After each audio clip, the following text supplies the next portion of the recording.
Are you ready? Let's do this. Welcome to the Professor G Podcast, featuring Dr. U. Now, here's Professor G and Dr. U. What's up, everyone? It's Professor G. Welcome to the Professor G Podcast. I got my guest again, Dr. U. Say what's up. Good morning, good morning, good morning. How's everyone doing? Now, what we're going to cover today is really what everyone worries about, right? Is money. Money. How do I pay for this thing? How do this thing called college? Everyone talks about colleges. They mix in universities, and it's just confusing, right? So let's go right into this. You know, Dr. U, you have a PhD, which is the doctorate degree. Correct. Right. And what specific major was that? In education. Education. So you're a PhD in education, Dr. U. Mm-hmm. You have a master's degree? Yep. In Chicano studies. Master's degree in Chicano studies, a bachelor's degree? Correct. In history. In history, and then associate's degree? Nope. No associates. Oh, but you went to the community college. I did, you just transferred without the associate's degree. Yep. So that's an example that, yes, you can go to community college, transfer without the degree or with the degree, and then continue on your road. But that's a lot of degrees, man. That's a lot of money. Yes, it is. It's a lot of time, a lot of money, but worth every penny. Worth every penny. I can't emphasize that enough. In my own education, right? Same thing. Kind of very similar to yours. I went to community college. I did get an associate's degree in general ed before I left that community college. I transferred to a 4-year university. I don't need to do 4 years because you went to community college. Now you're only doing 2 years. I did my bachelor's degree in Chicano studies at Sonoma State University after I transferred from Cuesta Community College, and then I did a master's degree in counseling at San Jose State University. What I did is I'm called ABD. ABD, it means all but dissertation, meaning I finished all the classes for a doctorate degree and then, decided I got to do other things and didn't finish that dissertation for that doctorate degree. So if you hear someone saying they're ABD, basically they finished all the classes except for that dissertation. ABD means all but dissertation, and it was expensive, right? Very expensive. And so today we're going to break down how we did it. So let's get started. I mean, you end up a long time ago in college, right? And you finish high school, you got to start this college thing. Did you have money like in a bank account to pay for this? Yeah, I did. I had like $5, and that's and that was about the extent of my checking account. When I started the community college, I got the Pell Grant to waive tuition, and then I was eligible for financial aid. But my first year, I didn't take financial aid. I wanted to make sure before I signed up and took any federal money that I was going to actually stick it out. So you said a couple things there, right? Financial aid, Pell Grant, that kind of stuff. So when someone starts the journey of college, you're going to hear this word called financial aid. Right? And financial aid is money aid is what I like to call it. Is kind of, there's costs associated with everyone's college education, and there's applications that you should fill out. You don't have to if you're going to pay it on your own. But if you want to see if there's like, say, free money out there in terms of the state government or the federal government, then you got to submit these applications for them to determine if you're eligible. Even if you are going to pay for it on your own, you should still fill it out because you never know how much you can qualify and or open yourself up to other types of opportunities like work study. So it is definitely something you have to do no matter what. That's true. You should always apply for financial aid no matter what. No matter if you think you have the money, believe me, you might qualify for something, right? And saving money is making money. And so you qualified for financial aid, it sounds like. Correct. Because you said the keyword Pell Grant. So what that tells me a lot of things, is that you submitted this application called the FAFSA, the Free Application for Federal Student Aid, FAFSA. And it never changes. It's the same application for every college in the nation, right? So it doesn't matter if you're going to a community college or university. If you qualify, you should fill out the FAFSA. And let me be very clear here. The FAFSA is for U.S. citizens, permanent residents, or other eligible non-citizens like refugees, those kinds of certain students on certain visas. Not all visas, but certain visas. You got to be an eligible non-citizen. You can check with your financial aid office locally to see if you qualify. But if you're a citizen, permanent resident, refugee, those kinds, go ahead and submit the FAFSA, right? If you're undocumented, special note here, if you're an undocumented student, meaning straight undocumented, or you have received DACA, which is the Deferred Action for Childhood Arrivals, you do not fill out the FAFSA. You will fill out a different application. And in California, it's called the DREAM Act. And we'll get into a little bit more details on that. Either way, these are financial aid applications that you need to fill out to see if you qualify, right? So you mentioned earlier you got a Pell Grant. Yep. Tell me about the Pell Grant. Pell Grant essentially paid all my tuition. So I was able to show up and not have to pay for tuition. So the way I paid for everything else was working. So I had a job, and that's what paid for books. That's what paid for any extra things that come with associated with schools. So that first Pell Grant was essentially just covering tuition, which was the most expensive thing to attend a college, even a community college, is tuition. So when you take a class, they're going to charge you, right? So in California, if you're a California resident, and we can get into details on that later, there's already a video on TecoGuide that you can check out on becoming a California resident, etc. But let's just say you were born and raised in California. You're pretty much a California resident. And community colleges are going to charge you $46 per unit. So if you take a 3-unit class, you're going to get a bill for $150 or so, right? So when you say tuition, your financial aid was paying for that. So you didn't have to pay the $150 for a 3-unit class. And I'm assuming you were going,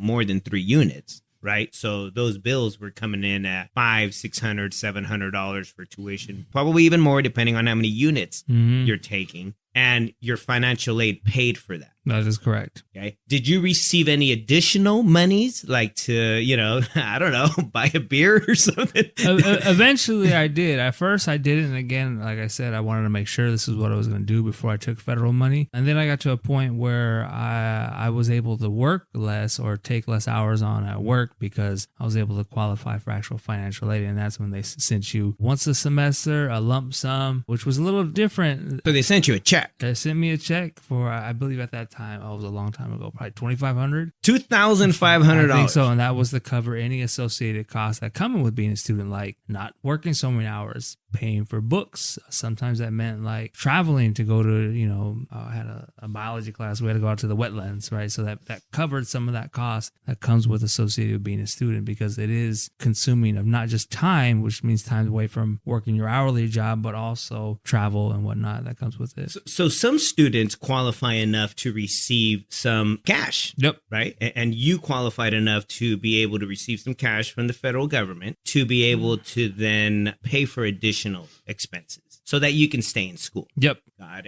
it. So you had your tuition paid. Eventually, you had a little bit extra cash to be able to do some things. Now, it's not enough, right? Oh, no. I definitely didn't quit my job. Yeah. You still got to work. Yeah, I still had to work. You still got to have a job. And where were you working at the time? Oh, I was working for the city of Sacramento Parks and Recs division. So it was a flexible job. I believe worked from like 1 to 5, 1 to 6. So. And what were you doing at that job?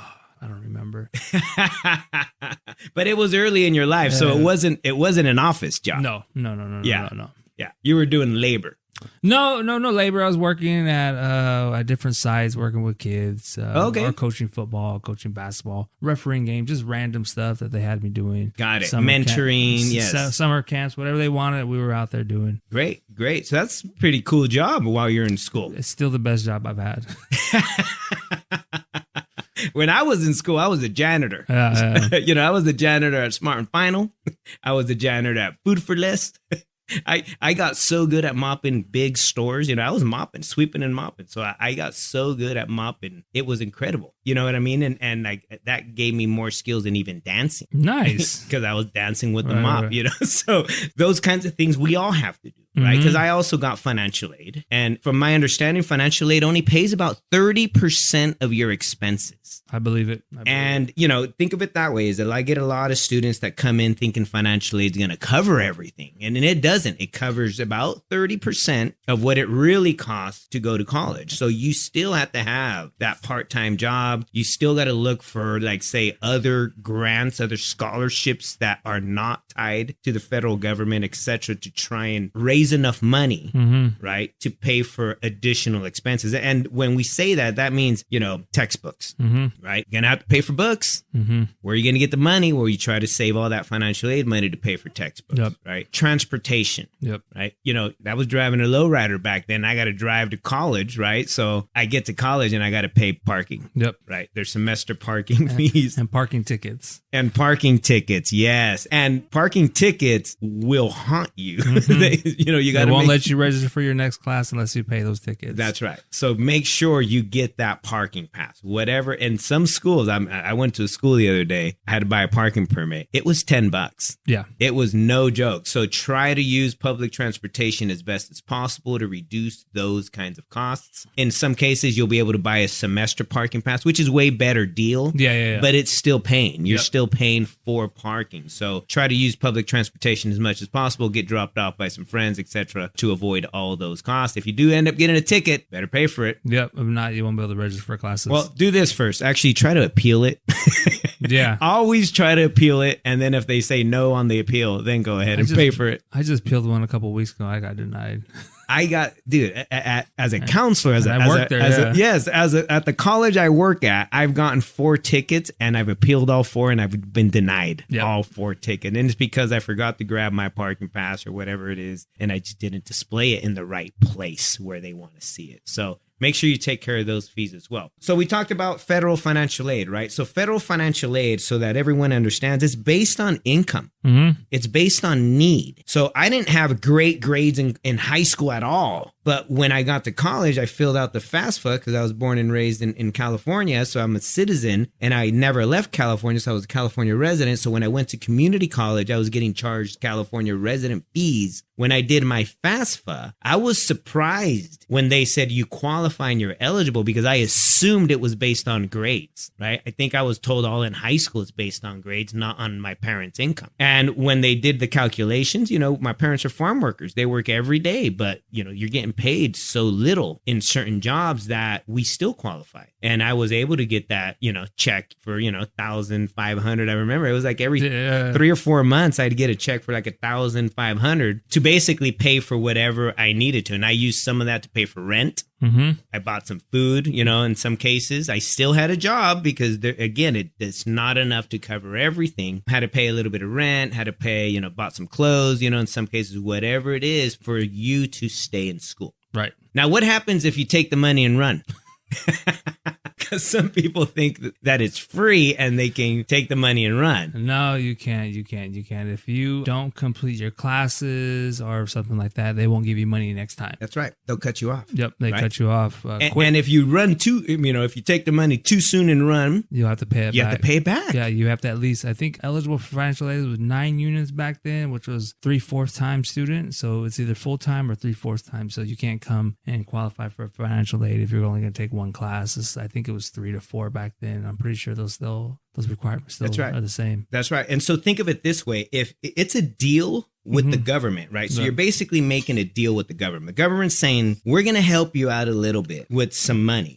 33%. 30% of what it costs. We'll help you a little, right? Here's a leg up, one step up. But the deal is that whatever classes you signed up for that semester, you need to complete those classes. With a good grade, with a passing grade. Passing grade. So a C or better. Yep. And if you get a C or better, say they gave you in a grant, say $2,000 for the fall semester. Mm-hmm. And in the fall semester, you took 4 classes, 12 units. If you pass them all, then you've fulfilled the deal for that semester. Yep. That money is not required to be paid back. It was given to you. Now, whether you continue with college or not doesn't matter because you completed the deal for that semester. Yep. And then another semester starts and the new deal, right? You get another, payment from financial aid. And if you take the money, it's basically you handshook with the government that you're going to finish the next semester. And they always get their money back. So so it's a lot easier for me to finish a class than it is to scramble up back then a couple grand to pay someone back. Exactly. And this deal is with the federal government. And let's be real, it is with the most powerful government in the world. They will get their money back eventually if you owe them. Mm-hmm. They might not get it today. They'll get it when you're 45 and doing taxes. They're going to get it. They're going to get it. And what I mean, they can garnish anything. So you really got to be cautious and ready for those kinds of expectations when you're getting and receiving financial aid. So some of it is free. Yes. Right? The Pell Grant, if you get that, that's pretty much free as long as you pass your classes. The Cal Grant, now that's the state of California can come in and give you a little bit, of money. And there's different requirements for that. You just got to get your apps in. Yep. They'll figure it out. So there's Pell Grant, Cal Grant.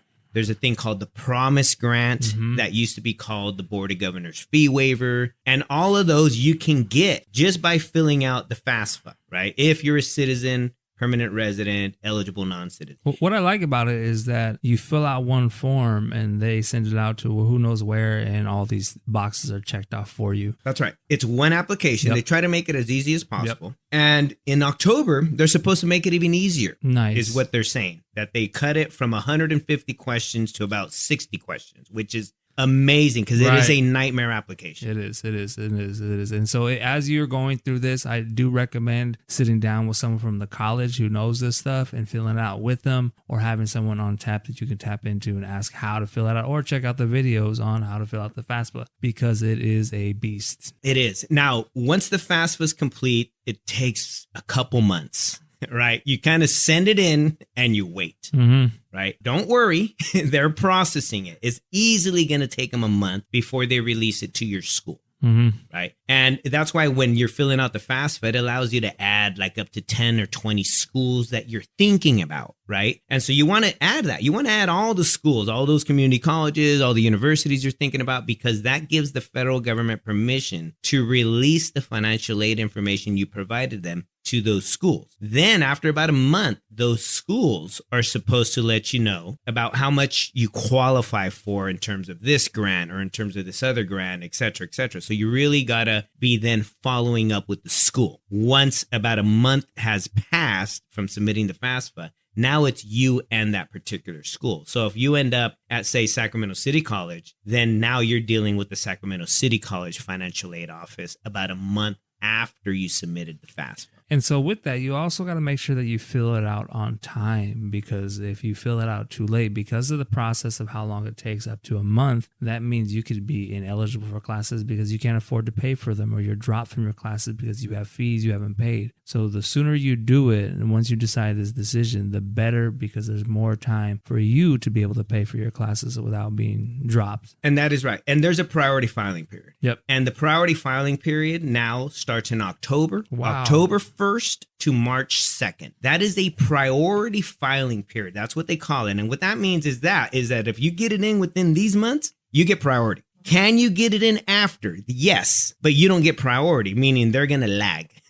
You will eventually get your grants, but you're not getting them when school starts. You're getting them like halfway into the semester. And in some cases, I've heard you're getting like the last month of the semester. You know, you want that money up front so you can prepare for your textbooks. You can prepare for the fees. If you don't pay for those, you're already behind the 8 ball. You know, you're like, whoa, if I don't have a textbook and I'm starting this class, you're already behind, right? If you don't have your classes paid for, you will be dropped by the college like the week before school starts, and you might not even know.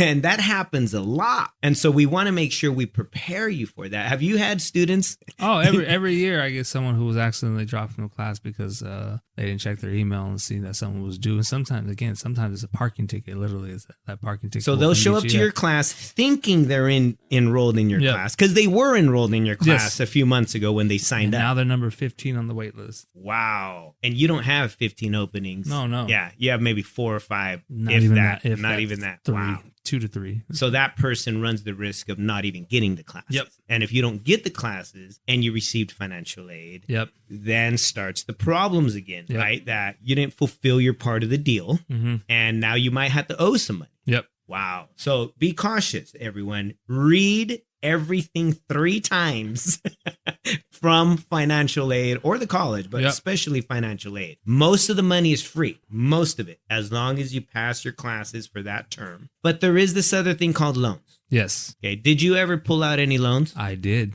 Okay. At what level? You were in community college, university? Where did you pull loans? From my 4-year, I went to a small liberal arts school that's really, really expensive.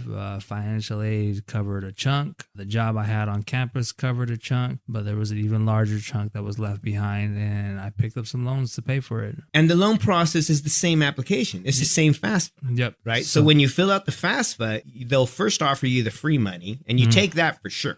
Right? And then they'll say something like, hey, do you want a loan? And in your case, because of the expense that wasn't paid for, you pulled the loan to put yourself through school. Yes. Right. And that's exactly what the loans are for, right? The federal student loans is when you don't have enough, but you're already there and you want to finish, then you borrow the money. Yep. As long as you stay enrolled as a student, you don't have to pay the money back at that moment. Nope, not until 6 months after graduation. And in my case, since I continue going to school, it was literally like 10 years and maybe 12 years after. Right, because you were still in school yeah. for your master's and then your doctorate. So that keeps postponing the payments until you're out of school. Yep. And then 6 months after you're out of your last degree, yep, then the payments will start. And they're payments, like a car payment. It is. Right? You're not paying the $50,000 or $40,000 or $20,000, whatever you borrowed. No. You're not paying that. And even then, you know, some people cautious about loans and, you know, and if you can, you don't have to, great.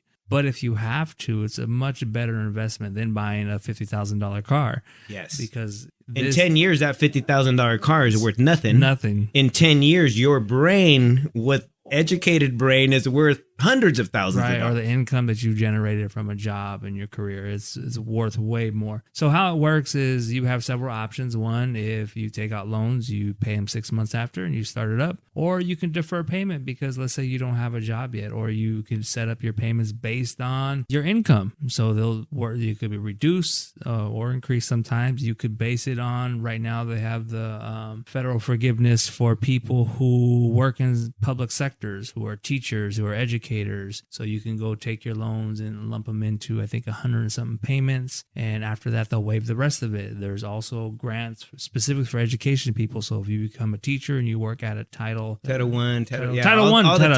I, meaning the low income schools. You work at a Title I school, they have the Apple grant. And so you'll get $20,000 after a certain amount of time if you worked at a certain place, and you'll get that, you know, $20,000 towards your loans. There's different organizations. Let's say you work for AmeriCorps, you do something for so long, they'll kick down some money. Certain companies will help pay off your student loans. Even if you become a doctor, right? If you take residence up in a low-income area and work there for X amount of years, they also pay off a chunk of your loan. So there is not just this like, oh, you owe 60, 70, $100,000. There are ways and methods based on where you're at in your life to pay them off, and deciding on what you do with your work, some of it could be paid for you or waived eventually. Right. And I'll be honest, I have loans, right? When I got done with my master's degree, you know, I had to pull some loans, and I'm so glad I did. Now, would I have done it a little bit differently now knowing everything I know? Probably. But at the time, you know, I was a young guy, not really knowing the system. And it's like, I can't make, you know, you want an extra 10 grand. I don't have 10 grand. If that means me dropping out of school or pulling a loan, I'm pulling a loan. Yep. Because at the end of the day, if I get that degree, you have to, you know, then believe that you have the capacity to enter the professional workforce to make a lot more money that allows you to then pay for the loans. And that's something I didn't, you know, and I was a janitor, right? So I was mopping floors. I'm like, I can't pay off that loan. But a counselor told me, he said, listen, you're a janitor right now. Right.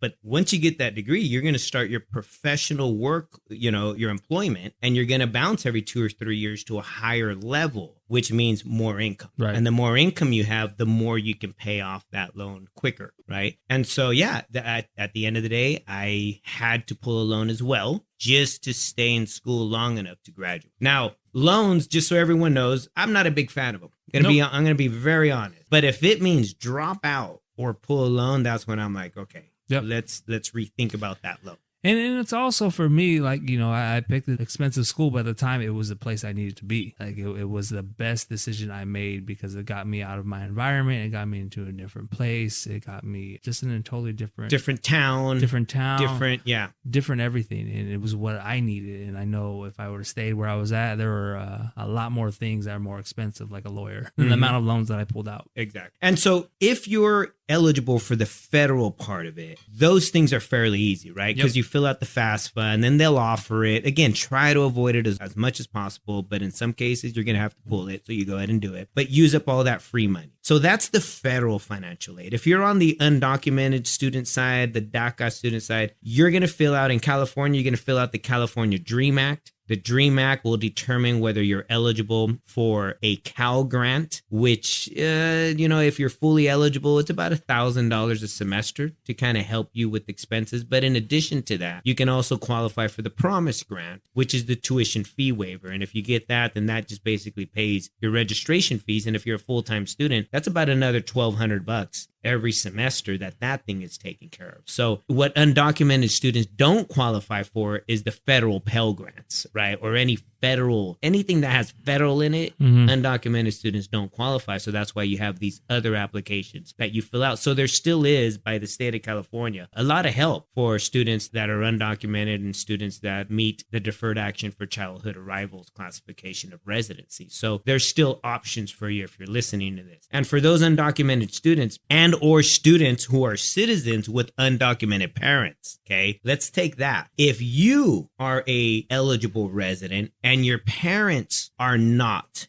eligible residents, financial aid is for you, not your parents. Well, all this is, even the cost of school. Sometimes when I talk to students, it's, well, this is your decision. This is your financial decision. You are now an adult. So this is your decision, not your parents. This is your bill that you're going to eventually pay, not them. So make the decision for you. And if for you that means I'm going to find the cheapest route, cool. If that also means I'm going to have to take out a loan and eventually pay it off down the road, that's for you to decide as an adult. And honestly, as someone who's had to take loans and who was qualified for financial aid and took every dime that they had, it was the best decision that I've ever made. Yeah, likewise. We talk about money, we talk about loans, we talk about the stress of having to pay for school. I feel the exact same way. It is the best investment I have ever made. Next to real estate. But, and let's talk about that, right? Everyone's, real estate. Well, you still have to pay for the real estate. Oh, yeah. So the higher the academic level you have, usually the higher the positions you can get into that pay higher salaries that will allow you to pay for more of the real estate investments, right? And pay off those loans if you pulled any. And I'll be honest with you, the first time I had to pay the loan, it was daunting. It was scary because that first job didn't pay as good as the next one. But now, many, many years removed, some of my car notes are more expensive than that, Than the loan payment. Yeah. Yep. So it will get easier. And I'm so glad you said that, because as you grow with your income, as you grow with your profession, right, you're going to have investments. And what I tell myself is that I don't pay my loans. My renters pay my loans.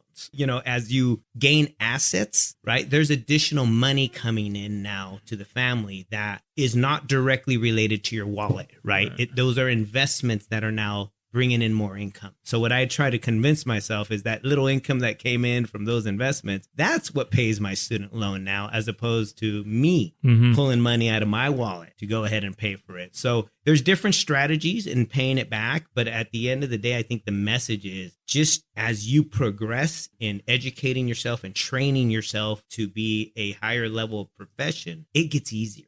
Right? Yes. Every year that passes, it gets a little bit easier, thinking back 20 years ago, and now it's like easy. Now I can see a lot of things that I didn't see when I was, 22 or 25 or even 30. Now it's like, oh, okay, I can figure out how that's not going to cost me money out of my wallet. We'll apply something else to pay for that. Right.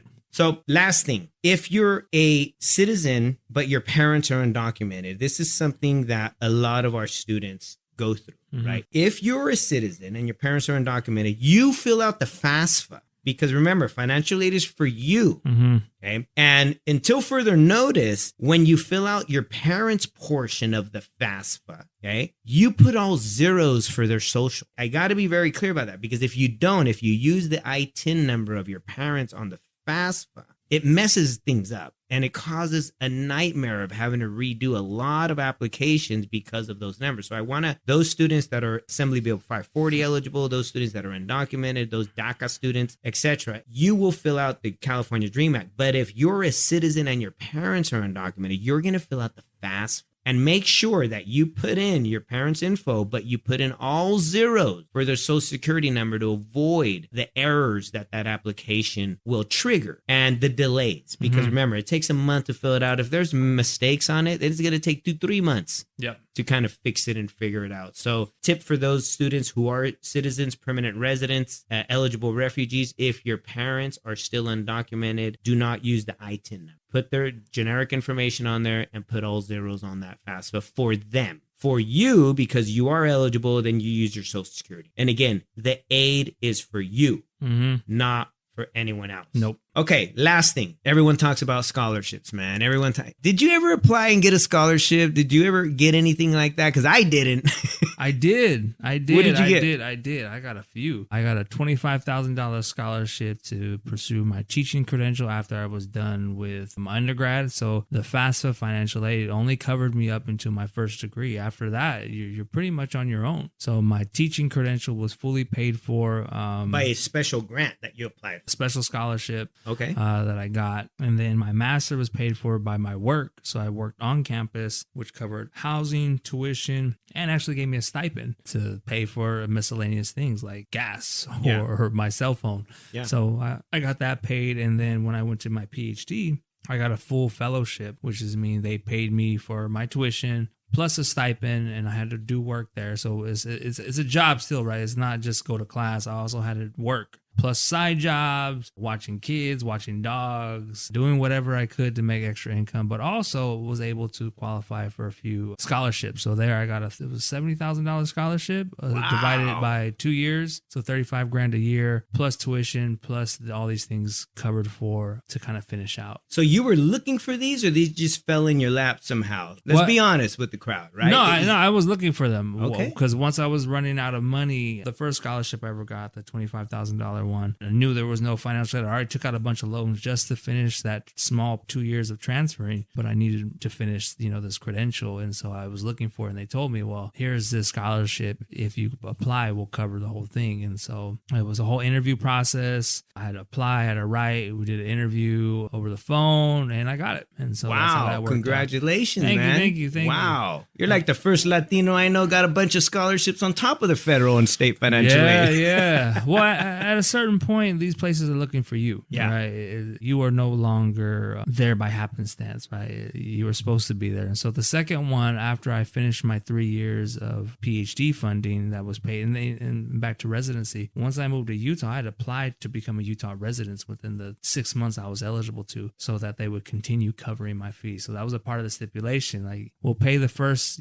couple half year out of state fees, but you need to become a Utah resident as soon as possible so that you could continue receiving the school aid. So once I was done with that, I got a 4th year of funding by doing some work for someone. The last one was an in-house scholarship that the College of Education had. They have a bunch of them. So even within your own departments, within your own schools, they'll have scholarships. And so it was well known to apply for, extremely competitive. But again, you had to write this whole thing, gather a bunch of letters, and just like the FAFSA, you had to be on time. And I was able to snag that one. Nice.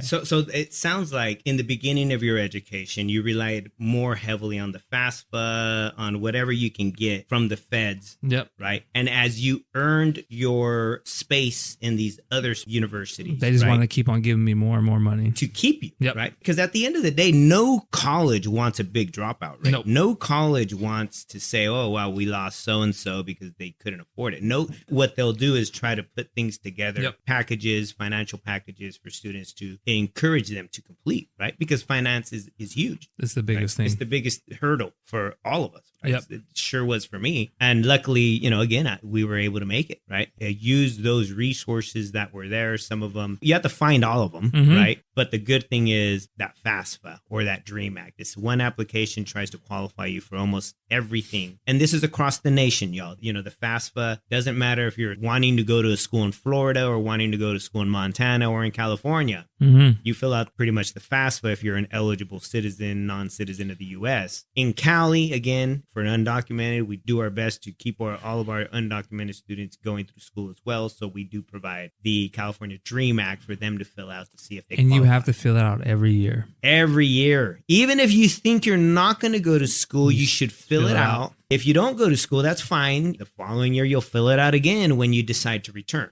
right? So every single year between October 1st and November 2nd is the priority filing period. Totally okay to be late. It's just they're going to be late with the feria. They're going to be late with the lana, the cash. They're going to be late as well because you were late. Right. But get through the process. There's going to be hurdles. Just being honest. There's being brutally honest. There's going to be hurdles. There's going to be things you don't understand. There's going to be things that are being delayed. You have to be proactive. You have to be checking with that financial aid office, being professional. This is part of your professional development. development is learning how to engage with these offices to ensure that your application is making it through the process, because I've seen far too many students be denied financial aid because they were not following up with financial aid. So, last tips of advice for students that are struggling to pay for school. There's a way. There's a way. There's always a way. There's federal, state, schools have their own funds and buckets where they pull from. My last semester, I was short about $5,000 in getting my BA, and a private donor came in and swooped in and gave me my last $5,000. Wow. So that I could finish being the first. I was $5,000 short. There was no way I was going to come up with that money in a couple months. Yeah. And luckily enough, someone came through. That's right. At the end of the day, it's asking, Mhm. right? It's asking. And when you're now at the tail end, people usually step up, but you got to have that confidence to Yep. ask. Right. Well, Dr. Yu, thank you very much for sharing your story about how Appreciate you it. paid for the whole thing. And let's not forget, it only pays about 30%. So most of us, we're going to have to also have a job or two Yep. to make sure that the rest of your expenses, your living expenses, are paid for. For sure. For more helpful tips like this, to find the quickest and most affordable way possible to get your degree, go to the App Store and download the free TecoGuide app.